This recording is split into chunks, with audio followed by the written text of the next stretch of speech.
Un arôme léger, mais irrésistible, flottait dans l'air frais, s'enroulant autour des moustaches d'une petite souris. L'odeur était riche, chaude et dorée, promettant le doux réconfort du maïs mûr. Elle provenait d'un grenier, une structure imposante en bois vieilli, sa porte scellée hermétiquement contre les intrus. Poussée par la faim et la curiosité, la souris se faufila le long des bords du bâtiment, son petit cœur battant d'anticipation.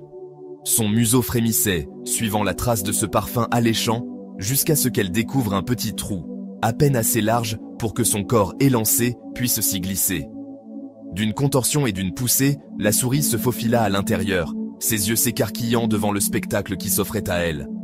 Le grenier était un véritable trésor. Des tas de grains de maïs scintillaient sous les rayons de lumière qui perçaient à travers les fissures des murs. Les instincts de la souris s'éveillèrent, la pressant d'avancer. Elle plongea dans cette abondance, grignotant avidement, ses petites dents croquant les grains sucrés et amylacés. Chaque bouchée remplissait son ventre de chaleur et de satisfaction, effaçant la faim lancinante qui l'avait tourmentée pendant des jours. La souris mangea encore et encore, perdant la notion du temps, son corps s'alourdissant à chaque bouchée. L'abondance était écrasante, un paradis qu'elle n'avait jamais connu. Elle se roulait dans les grains, s'enfouissait dessous et se gavait jusqu'à ce que ses flancs s'arrondissent et que ses mouvements ralentissent. Enfin rassasiée, la souris décida qu'il était temps de partir.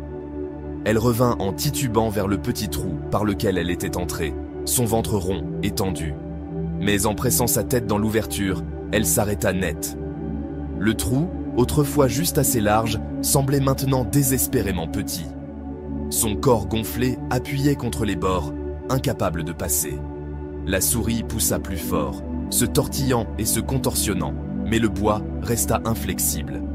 La panique s'insinua dans sa poitrine, une sensation froide et aiguë qui éclipsa la chaleur de son estomac plein. Elle gratta le trou, ses petites griffes raclant inutilement la surface rugueuse. La peur la submergea, et la souris laissa échapper une série de couinements désespérés, ses cris résonnant dans le vaste grenier silencieux. Dehors, le monde continuait son cours. Le soleil déclinait, peignant le ciel de teintes ambrées et violettes. Un coq, paradant à proximité, perçut le faible son de la détresse de la souris. Il inclina la tête, écoutant attentivement les couinements frénétiques. Le coq, sage de ses années d'observation des cycles du jour et de la nuit, comprit la situation de la souris. Il gloussa doucement, comme s'il offrait un conseil silencieux. Attendre. La présence calme du coq semblait porter un message de patience, exhortant la souris à persévérer jusqu'à ce que son corps, débarrassé de son fardeau, puisse à nouveau passer par le trou. Épuisée par sa lutte, la souris cessa de gratter frénétiquement. Elle s'installa dans un coin, enroulant sa queue autour de son corps, et résolut d'attendre que la faim revienne, confiante que le temps réduirait sa forme enflée. La nuit passa lentement. La souris se blottit dans l'ombre, son estomac se vidant peu à peu au fil des heures. L'odeur autrefois réconfortante du maïs semblait maintenant une moquerie, l'enveloppant dans l'obscurité. Pourtant, la souris tint bon, s'accrochant à l'espoir que le matin apporterait la liberté. À l'aube, une lumière douce filtra dans le grenier, illuminant les tas dorés de grains. La souris, désormais plus mince, ressentit une lueur d'espoir. Son corps était plus léger, ses flancs ne tiraient plus. Elle s'approcha à nouveau du trou, prudente mais impatiente. L'espace était étroit mais praticable. La liberté était à portée de main. Mais alors, l'odeur du maïs submergea à nouveau ses sens.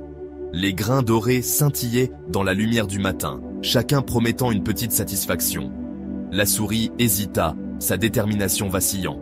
Elle avait enduré la longue nuit, et sa faim était revenue avec une intensité féroce. La tentation était trop forte. Au lieu de se glisser par le trou vers la sécurité, la souris se retourna vers les tas de maïs. Elle recommença à manger, grignotant d'abord, puis dévorant avec le même abandon imprudent qu'auparavant. La chaleur familière remplit son ventre, et avec elle, le même poids revint. Une fois de plus, son corps gonfla, et lorsqu'elle revint en titubant vers le trou, elle se retrouva à nouveau piégée, comme auparavant. Cette fois, les couinements de la souris étaient plus forts, plus désespérés. Elle se débattit contre le trou, sa panique désormais teintée de regret. Le grenier, autrefois un paradis, ressemblait maintenant à une prison. Ses cris traversèrent les murs de bois, perçant le silence du matin.